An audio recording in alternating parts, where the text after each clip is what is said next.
Hey, what's up, you guys? It's your boy SimplyFoodByTy, and today I'm going to be showing you guys how to make pepper steak, honey. Yes. Now, look, as you guys can see, I have a couple of things sitting here on this counter, and I will definitely be going over that with you guys in a few moments. But for now, let's start prepping the veggies. So, of course, like I said, today we are making peppered steak. So, of course, we're going to be having a few different type of peppers and, of course, our onion. Now, look, y'all already know I don't really mess with a lot of onion, as I say every single time I put an onion on this screen. So you guys should already know that I'm only about to use half of this. But if your family loves onions and you're really truly looking to double up this recipe to make it last, especially with the crazy times that we're living in at the moment, then I completely understand. Now, I will say that I'm cutting these just into thin strips. Now, I will say it's important that you want to make sure, though, that you're kind of cutting them all kind of evenly, just to make sure, though, that they are going to all cook at the same rate. You definitely also don't want to have any huge chunks of onions, so that when you do cut the peppers, they're kind of all around the same size, you know what I'm saying? So that when you get a piece of that steak and the onions, it'll all kind of just gel well together. Now, of course, like I said, I'm making pepper steak, so I'm going to be using one red bell pepper because that's just what I ended up having on hand. If you want, you can absolutely use the red, the orange, and the yellow, as well as the green. You can really use as many different types of peppers that you would like. Of course, you know what your heat tolerance is, so I would definitely say be mindful of that, you know, if you start venturing out to any of the spicier peppers. One of my friends that makes this, they always use Scotch bonnet peppers. I would never, just because I just can't handle heat that way, so I just choose not to.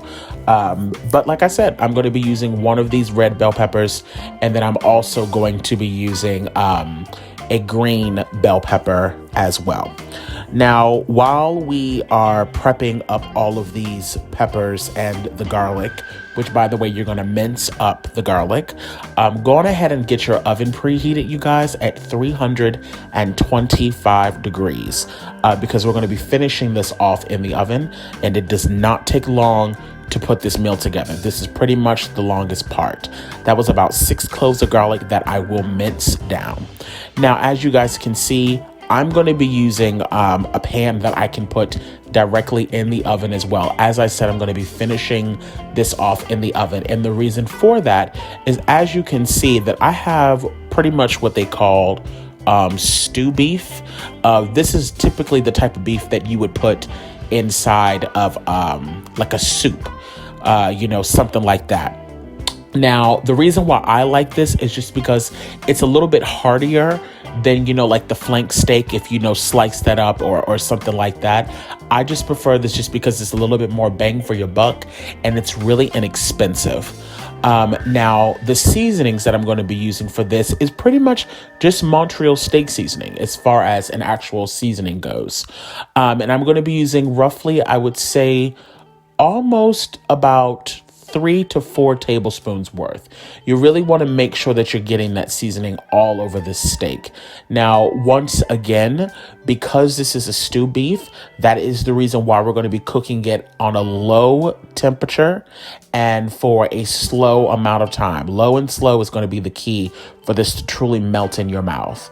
Now, a few other ingredients that we're going to be adding to this, just to add a little bit more flavor to it. The first thing would be we're going to be adding in some worcestershire sauce. Now, I'm going to be adding in roughly about a tablespoon or so, 2 tablespoons, just kind of put in a couple of dashes. You can't really go wrong with it. I'm also going to be adding in some steak sauce. Now, you can use whatever type of steak sauce you want, but I'm adding in roughly about 1.5 tablespoons of the steak sauce. I'm also going to be using a low sodium soy sauce. You can use whatever type of soy sauce you would like. That's completely up to you. And I added in roughly about 1 tablespoon. You can always add in more later on. Now, as far as this oyster sauce, we're also only going to be using about 1 tablespoon of that. That gives a little bit of sweetness to the dish, but not much at all. You'll barely be able to taste it, but it does add great flavor. And to add, just a tinge of spice, I'm going to be adding in some gochujang, which is a Korean chili paste. And we're going to be adding in, I would say, roughly about a full teaspoon's worth. And we're also going to be adding in a tablespoon of the squeezed ginger. You can use fresh ginger, that is completely fine. And just give that a mix around. Now, like I said, at this point right now, you're not trying to fully cook this, so don't stress yourself out about that. If you could get some beautiful brown bits on your pieces of steak or your stew beef, great. If not, don't stress. This is not one of those type of dishes where you really have to worry about that, because like I said, we'll be cooking this low and slow in the oven.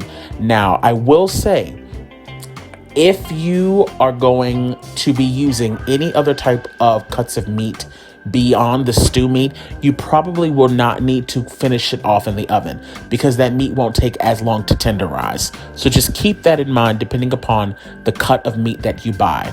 Now, the reason why we're not going to be adding in any extra liquid to this pan is because the onions, the peppers, all of that is going to give off a lot of liquid by the time it's done in the oven. And we're also going to be wrapping this in aluminum foil, so it's going to create a beautiful sauce all on its own. So you don't need to add any beef broth or any water or anything like that. It's going to take care of all of that all on its own. Wrap it up, plop it in the oven, like I said, at 325 degrees for roughly about an hour and a half to 2 hours long, or until your beef is completely fork tender. And I promise you, it will turn out absolutely divine. As you can see, the sauce in that pan has almost doubled, almost if not tripled. And I didn't add any water or anything like that at all. So now all you're going to do is top it off with some sesame seeds, get yourself some rice, call it a day, enjoy the meal. Hey, look, if you're new to my channel, welcome to Simply Food by TY. If you're one of my returning subscribers, well, y'all babies know I love y'all so much. And as always, y'all stay cute and take care. Bye, guys.